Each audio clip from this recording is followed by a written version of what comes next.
जी students, आज हमारे पास जो टॉपिक है वो है ऑपरेटर ओवरलोडिंग। तो सबसे पहले कोड की तरफ जाने से पहले, प्रोग्राम राइट करने से पहले एक दफा हम देख लेते हैं कि जी ऑपरेटर ओवरलोडिंग क्या चीज है। Operator overloading the process of defining additional meanings of operators is known as operator overloading. मैं दोबारा से रिपीट कर रही हूँ।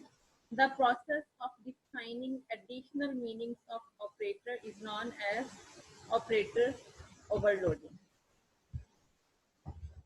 इसका सेंटेक्स मैंने आपके साथ शेयर किया है, आप ऊपर देख सकते हो। आप यहाँ पे देख सकते हो कि ये एक फंक्शन क्रिएट किया ऊपर और उसके बाद ये फंक्शन बॉडी। आप इस तरह से एक फंक्शन क्रिएट करके ऑपरेटर ओवरलोडिंग का फंक्शन क्रिएट कर सकते हैं और उसको यूज कर सकते हैं। वो कैसे करेंगे अभी हम कोड के थ्रू भी इसको एग्जीक्यूट करके देखेंगे।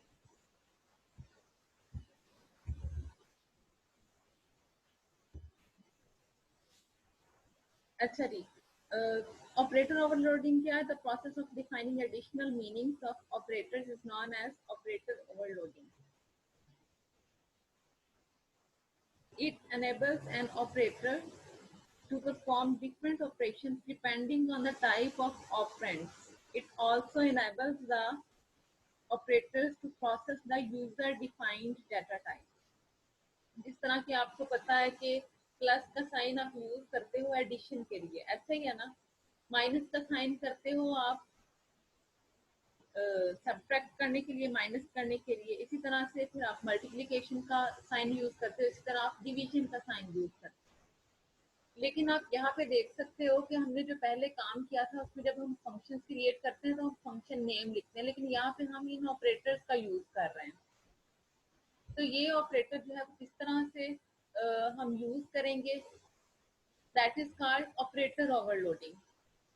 आप यहाँ पे नीचे कोड में भी देख सकते हो, ऊपर मैंने ये सेंटेक्स आपके सामने रखा है। ये सेंटेक्स है ऑपरेटर ओवरलोडिंग का। नीचे ये प्रोग्राम राइट किया गया है जिसमें कि आप देख सकते हो हमने यहाँ पे एक फंक्शन क्रिएट किया है जो कि इंक्रीमेंट कर रहा है एन की वैल्यू में +1। +1 का इंक्रीमेंट हम कर रहे हैं इसमें। अच्छा जी, the basic arithmetic operators such as addition, subtraction, multiplication and division normally work with basic type. Basic जो डाटा टाइप्स है उनके साथ मिलकर ये काम करता है। The application of these operators with basic types are already defined in the language. However, an error will occur if these operators are used with user-defined objects. Suppose आप जितने भी ऑपरेटर्स यूज करते हो, जैसे प्लस का, minus का, आप क्या करते हो मोस्टली जब प्रोग्रामिंग के अंदर यूज करते हो उसको, ऑब्वियसली आप ट्रू वैल्यूज को सम करवाने के लिए a+b करोगे। आपने उसको माइनस करवाना है तो आप माइनस साइन या माइनस ऑपरेटर को यूज करोगे, या मल्टीप्लिकेशन करवाना है तो आप न्यूमेरिक वैल्यूज को मल्टीप्लाई करने के लिए यूज करते हो। लेकिन ये इसका एक डिफरेंट वे है जिसमें कि आप ऑपरेटर्स को इस तरह से भी यूज करते हो, जैसा कि यहाँ पे आपको सेंटेक्स के थ्रू मैंने बताया। इसमें करते क्या है, ऑपरेटर ओवरलोडिंग बेसिक क्या है कि ये प्रोसेस है जिसमें कि आप डिफाइन करते हो एडिशनल मीनिंग ऑफ ऑपरेटर्स। आप देख सकते हो ना कि ये हमें एक एडिशनल मीनिंग दे रहा है। ये जो प्लस प्लस का साइन हम यूज कर रहे हैं, ये क्या है? ये एक प्रोसेस है जो कि डिफाइन कर रहा है additional meaning of operators. Operators का एक एडिशनल मीनिंग हमें दे रहा है, that is called the operator overloading. अच्छा जी, इसका सेंटेक्स आप देख चुके हैं। अब हम आते हैं प्रोग्राम की तरफ कि ये प्रोग्राम कैसे वर्क कर रहा है। इसके सेंटेक्स को मैं यहाँ से रिमूव कर देती हूँ।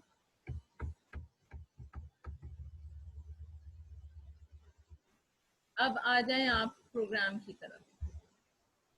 सबसे पहले आपको हेडर फाइल्स नजर आ रही हैं ऊपर, ठीक है। हेडर फाइल्स के बाद यहाँ पे एक क्लास क्रिएट की गई है जिसका नाम यहाँ पे डिफाइन किया गया है जी काउंट। क्लास नेम हमने यहाँ पे रखा है काउंट। काउंट के नाम से एक क्लास क्रिएट की। क्लास क्रिएट करने के बाद हमने उस क्लास के अंदर एक वेरिएबल डिक्लेयर करवा दिया इंट एन। अच्छा जी, अब हम आ जाते हैं क्लास के फंक्शन की तरफ। यहाँ आप देख सकते हो कि क्लास के अंदर हमें 3 फंक्शंस नजर आ रहे हैं।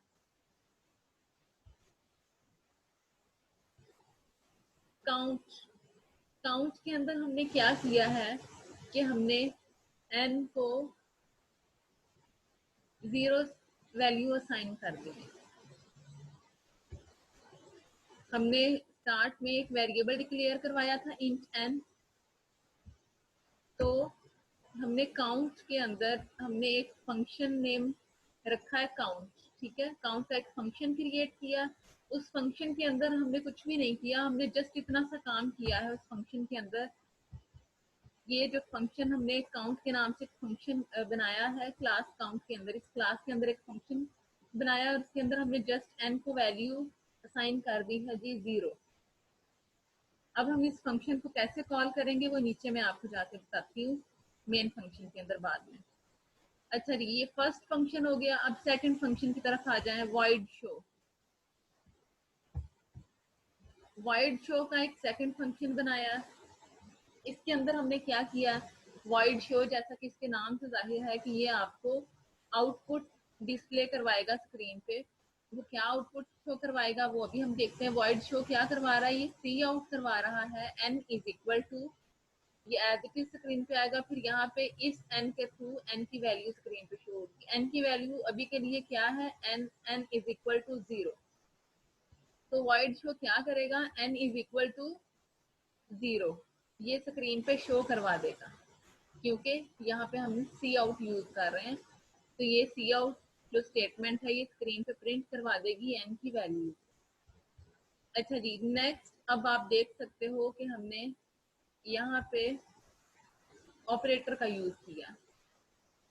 अभी हम जो टॉपिक डिस्कस कर रहे हैं वो आपके माइंड में होना चाहिए, वो क्या है, ऑपरेटर ओवरलोडिंग। अच्छा जी, इस फंक्शन के अंदर आप देख सकते हो वॉइड ऑपरेटर, और हमने ये डबल प्लस का साइन यूज किया इस फंक्शन के अंदर। इसके अंदर हम क्या काम कर रहे हैं आप देखोगे, यहाँ पे हम n के अंदर एक नंबर का इंक्रीमेंट कर रहे हैं, एक नंबर प्लस कर रहे हैं, एडिशन कर रहे हैं। कैसे, n is equal to n plus 1, यानी कि n प्लस 1 करके जो वैल्यू आएगी वो n में स्टोर हो जाएगी। n की वैल्यू क्या है जो हमने यहाँ पे दी थी, इसको 0, n की वैल्यू 0, उसके अंदर प्लस 1 किया, 0 प्लस 1, तो अब क्या हो गया, n की वैल्यू यहाँ पे क्या हो जाएगी 1, 0 प्लस 1 यानी n की वैल्यू यहाँ पे 1 होगी। अब आप एक दफा इसको हम समराइज कर लेते हैं। इस हिस्से में हमने क्या काम किया है, इस सारे के अंदर इतने पोर्शन, इतने सेक्शन में हमने क्या काम किया है कि एक क्लास क्रिएट की है, काउंट के नाम से एक क्लास है। उस क्लास के अंदर हमने 3 फंक्शंस बनाए हैं। एक काउंट का फंक्शन है जिसने n को वैल्यू असाइन की 0। दूसरा वॉइड शो का फंक्शन है, वॉइड शो के फंक्शन में हमने n की वैल्यू को स्क्रीन पे शो करवा दिया। और वॉइड ऑपरेटर का जो फंक्शन है इसके थ्रू हमने n की वैल्यू में प्लस 1 कर दिया। यहाँ पे n 0 था, यहाँ पे स्क्रीन पे शो हो गया n इज इक्वल टू 0, और इसमें एक नंबर प्लस करके अब यहाँ पे n की वैल्यू हो जाएगी 1। नेक्स्ट हमारे पास आ जाता है जी मेन फंक्शन। मेन फंक्शन की तरफ मूव करते हैं। इसके बाद ये स्टार्ट हो गया है जी हमारा मेन फंक्शन। मेन फंक्शन क्या काम कर रहा है इसको देख लेते हैं। मेन फंक्शन के अंदर जब कंट्रोल जाएगा तो फर्स्ट स्टेटमेंट को रीड करेगा, इसको एग्जीक्यूट करेगा। ये स्टेटमेंट क्या कमांड दे रही है, ये कह रही है कि जी काउंट ऑब्जेक्ट की तरफ चला जाए कंट्रोल। हमारा जब ये स्टेटमेंट रीड होगी तो हमारा जो कंट्रोल है, जो प्रोग्राम का कंट्रोल है वो चला जाएगा काउंट ऑब्जेक्ट की तरफ। काउंट ऑब्जेक्ट कौन से हैं, ये क्लास है ना काउंट के नाम से, काउंट के नाम से ये क्लास है। तो काउंट का ऑब्जेक्ट कौन सा है? काउंट का ऑब्जेक्ट ये है cout, void show and void operator, ये ऑब्जेक्ट है क्लास काउंट के। तो ये स्टेटमेंट जो है ये कह रही है कि काउंट ऑब्जेक्ट की तरफ कंट्रोल चला जाए, ठीक है, क्लास के अंदर चला जाएगा, कंट्रोल क्लास के अंदर चला जाएगा। उसके बाद काउंट ऑब्जेक्ट के बाद सेकंड स्टेटमेंट रीड होगी, तो ये सेकंड स्टेटमेंट कह रही है कि ऑब्जेक्ट डॉट शो, ये शो का फंक्शन, ऑब्जेक्ट में जो शो का फंक्शन है उसको एग्जीक्यूट किया जाए। उसके बाद ये वाला फंक्शन एग्जीक्यूट होगा,